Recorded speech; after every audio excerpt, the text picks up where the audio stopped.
안녕하세요. 스테퍼니 한재원입니다. 유튜브 봐주시는 어떤 친한 분께 질문을 하나 받았어요. 그러면은 대체 언제 이혼하면 되냐? 항상 이혼을 하지 말라는 이야기를 하는데 이혼을 해야 되는 때는 없냐? 이런 얘기를 하시더라고요. 나라의 근간은 가정에 있다라는 옛날 어느 그 책에서 읽은 적이 있는 것 같아요. 전체적으로 좀 건강한 사회가 됐으면 하는 게 제 바람이고요. 그러기 위해서는 가정이 탄탄해야 된다는 거죠. 근데 탄탄해야 되는데 남편이 바람을 폈는데도 내가 이렇게 괴로워서 이혼을 할까 말까 고민하는데 셰프 언니한테 얘기하면 왜 이혼을 하지 말라고 하냐 이 얘기를 하세요. 정말 여러분이 원하는 게 이혼이라면, 그래서 잘 사실 수 있다는 게 느껴진다면 저는 이혼을 해도 된다고 생각해요. 그러면은 이혼하는 게 낫죠. 계속 같이 살면서 괴로울 바에는. 근데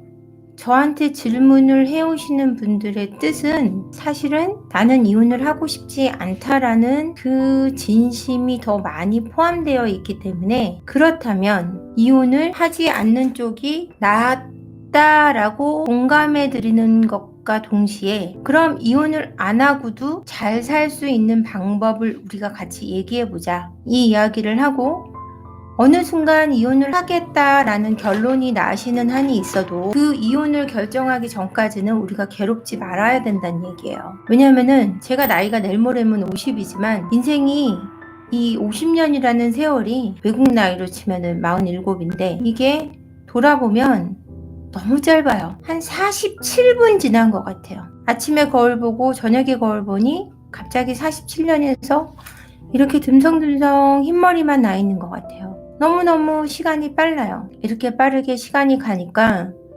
인생이 더 아쉬운 거예요. 우리가 건강하게 지낼 수 있는 시간이 80까지라고 보더라도 정말 어딜 다니고 뭘 하는데 불편하지 않을 정도는 한 70세까지 정도란 말이에요. 70 이후부터는 조금씩 어디든 아파요. 그러니까 시간이 너무너무 아까운데 이혼을 할까 말까를 몇 년을 하다 보면 사람이 머리가 돌지경이 돼요. 내가 정말 돌겠구나 이 생각이 든단 말이에요. 진짜 이혼을 하지도 않고 노는 거고, 하고 나서도 정말 내가 원했던 게 맞는지에 대해서, 내 판단이 옳았는지 안 옳았는지에 대해서 알지 못하는 상태에서 이혼을 해버리면 후회하는 마음이 들어요. 옛날에 이하연 씨하고 허준호 두 배우분이 이혼을 했죠. 그냥 짐작컨대 남편이 문제가 있지 않았을까, 그냥 제 느낌에. 아무래도 배우고 그러다 보니까 그런 이유로 이하연 씨도 못 견뎠을 테고 그 선택을, 이혼이라는 선택을 하셨는데, 이혼하자마자 이하연 씨가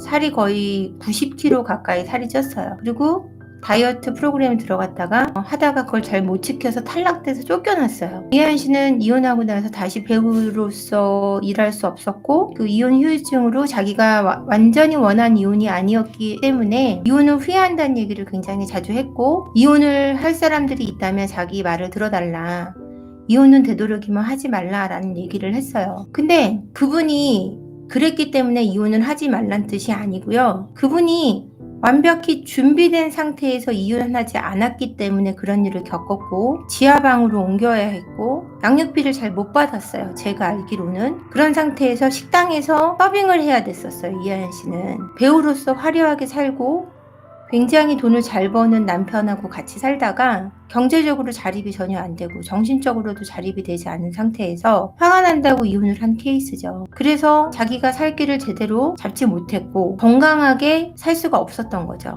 그 분노와 화로. 저는 여러분들이 그런 것들이 가라앉고 정말 내 마음이 담대할 때, 담대하다는 거는 담담하고 대범할 때, 내가 정말 딱 용기가 났을 때, 평안할 때 이혼을 하시라는 거예요. 그래서 그 시간이 올 때까지 이혼을 원하지 않는 게 분명한데도 이혼할까 말까를 망설이면서 그게 내 자존심을 세우는 길이다라는 그런 의미로서밖에는 해석이 되지 않는 갈팡질팡 하시는 모습으로 힘들어 하시지 말란 얘기예요. 자존심은 이미 상했어요. 내 배우자가 딴짓을 한 순간 이미 상했고 내 자존감은 무너졌어요. 근데 내가 아직 그 남자를, 내가 그 여자를 아직 그 사람보다, 상대방보다 더 생각하고 있고 더 아끼고 있다 그러는 게 자존심 상하는 일이 아니에요. 그거는 정말 사람으로서 대단한 거예요. 훌륭한 사람인 거예요. 내가 그 사람보다 더 사랑한다 그래서 그 사람보다 낮아지는 게 아니고요.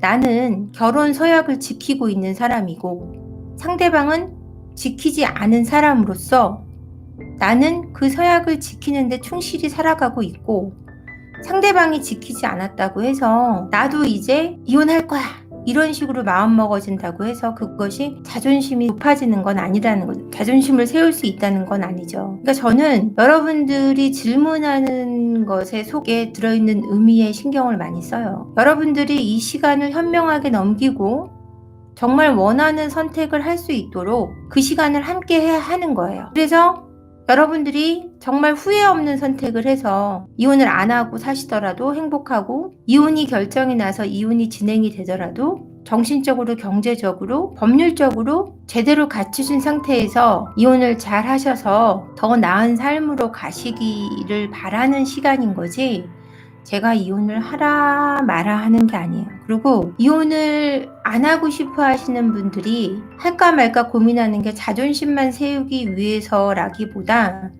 불행하기 때문이에요. 그 시간이. 내 남자가 내 여자가 딴 사람을 보고 있다는 게 불행하기 때문인데 그걸 불행하게 여기지 않을 수 있도록 저는 그냥 돕는 일을 하는 것 뿐이에요. 그까짓 거 아무것도 아니다. 생각해보면 아무것도 아니에요. 내 배우자가 죽은 것보다는 낫지 않아요? 배우자가 집을 나갔어요. 너무 속상하죠? 근데 가만히 생각해보세요. 내 아이가 만약에 집을 나갔다. 내 딸이나 아들이 집을 나가서 가출을 했다. 아니 이거보다는 사실 100배까지는 아니어도 10배는 나은 일이거든요. 내 자식이 어디 있는지 몰라봐요. 내 남편이 살아있다는 것만 알고 생활비 잘 보내주면 내가 내 아이들을 잘 지킬 수 있잖아요.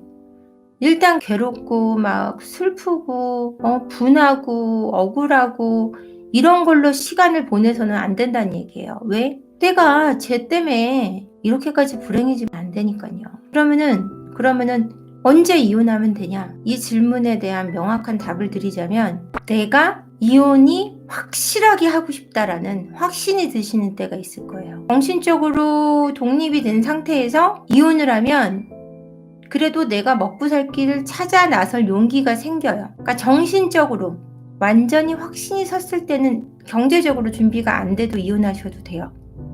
경제적인 거 찾아 나설 용기가 생기니까요. 하지만 경제적으로는 준비가 됐는데 정서적으로는 내가 준비가 안 된 경우가 더 많은 케이스예요. 요즘 같은 맞벌이 부부가 많은 시대는. 그럴 때는 저는 그다지 이혼을 권하고 싶지 않아요. 경제적 자립만으로는 사실은 이혼을 하고 나서 더 불행해질 수 있다는 거죠. 왜냐면은 정신적으로 자립하지 못했기 때문에 아직도 그 사람에 대한 화가 남아있고 분노가 남아있고 근데 그거를 풀 수 있는 자격조차 이제는 없어지는 거잖아요. 이혼함으로써. 그러니까 정신적인 스트레스를 전혀 그 누구하고도 나눌 수 없고 끝난 일에 연연하는 과거에 붙잡혀 사는 그런 삶이 되고 마는 거죠. 경제적 자립만으로는 이혼이 안 되고요. 정서적 자립이 확실할 때는 이혼하고 경제적 자립도 이루실 수 있다는 거죠. 그때 이혼을 하셔야 된다는 얘기예요.